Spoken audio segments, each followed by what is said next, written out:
So I'd like to take a moment to just tell you a little bit about the concept of taqwa. The word taqwa comes from the Arabic word wiqaya. The original word is waqayaqi wiqayatan. And wiqaya in Arabic means to protect. Like waqina adhab an-nar, protect us from the punishment of the fire. To protect yourself, you say ittaqa yattaqi. So فَكَيْفَ تَتَّقُونَ إِن كَفَرْتُمْ يَوْمَ يَجْعَلُ الْوِلْدَانَ شِيبًا. How will you protect yourself on the day of judgment if you disbelieve? The day on which a baby's hair turns gray. The idea of protecting yourself. Okay. Now, when somebody protects themselves, like they lock the door, or they close the window, or they put the security alarm on, or whatever, they only do that because there's an actual real danger. And that's why, by association, people use the term fear. But it's actually what you do as a result of fear. That's taqwa. Taqwa is not fear itself. Somebody could be afraid and not take any precautions. They don't have taqwa. But somebody who, out of fear, locked the doors, got out of the bad neighborhood, sped up the car, whatever they did, that's an act of taqwa. You understand? So it's actually taking protective measures to secure yourself from any kind of trouble. That's actually what taqwa is. Okay?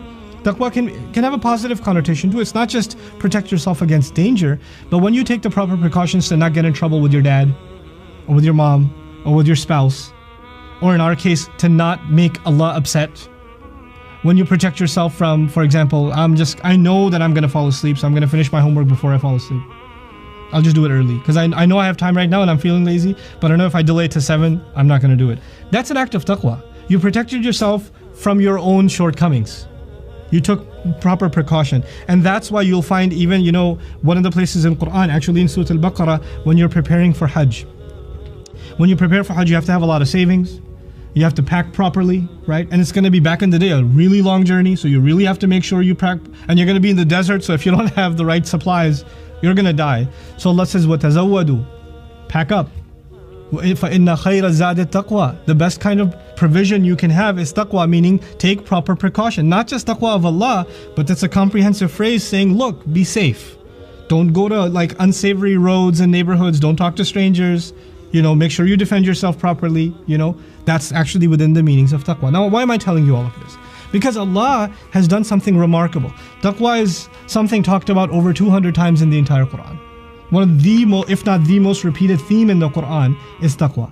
And you've heard probably countless khutbahs before you fell asleep. You heard that it's about taqwa. Today, brothers and sisters, I'm going to talk to you about taqwa. You had plenty of those.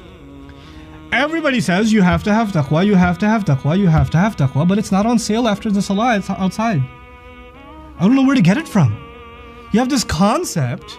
How am I supposed to put it in myself? I've heard that it's really important, and I better have it, right? But it's an abstract thing. That's the beauty of our religion. It takes these ideas, and then Allah will give us in His book a practical way of bringing it inside you. So it doesn't just hover as a philosophical concept, something called taqwa. I guess some people have it, I don't have it. No, Allah will actually give you training exercises that you can implement, and through them get taqwa. And one of the most powerful ones of them is what? Fasting. Fasting will give you taqwa. Fasting is hope to give you. Now, if fasting was guaranteed to give you taqwa, here's what you would have read. كُتِبَ عَلَيْكُمُ الصِّيَامُ كَمَا كُتِبَ عَلَى الَّذِينَ مِن قَبْلِكُمْ لِتَتَّقُوا. The lam would have been lam al-ta'leel. لِتَتَّقُوا would have meant so that you have taqwa. When you say لَعَلَّكُمْ, there's a hope that you might get it, but there's not a guarantee. There's not a guarantee. Okay? So Allah is saying this is a way to get it, but only if you do it right. It's not like anybody who's going to fast is going to get taqwa. So let's explore that concept a little bit. How does fasting lead to taqwa? The idea of being cautious of Allah, protective, secure about Allah. Very simply put, when you're fasting, especially if you're fasting in an interesting hot place like Texas in the summer, right? Or in the Khalij somewhere, or in Pakistan, or wherever, South Africa.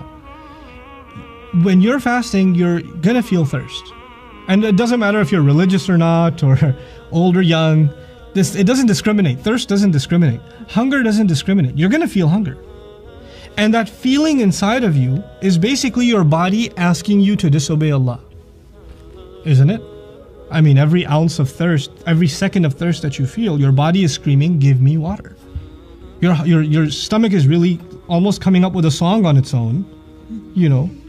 Feed me. There's a war happening inside you. Your body is asking you to rebel against Allah. And there's something in your heart that tells your throat and your stomach to shut up. Not until Maghrib. Not until Maghrib. You're fighting yourself the entire day. Yourself the entire day. There's a newlywed couple. He's crazy about her. He just looks at her and he goes, what am I supposed to do? Not until Maghrib. I'm gonna hold myself back because I'm fasting. There's the strongest of the urges, intimacy. And of course the most basic of needs, hunger and thirst. Allah blocked them for the entirety of the day. And you and I, if we're observing our fast, we're crushing the needs and the strongest desires of our body for the entirety of a day, only to make Allah happy. Only to make Allah happy.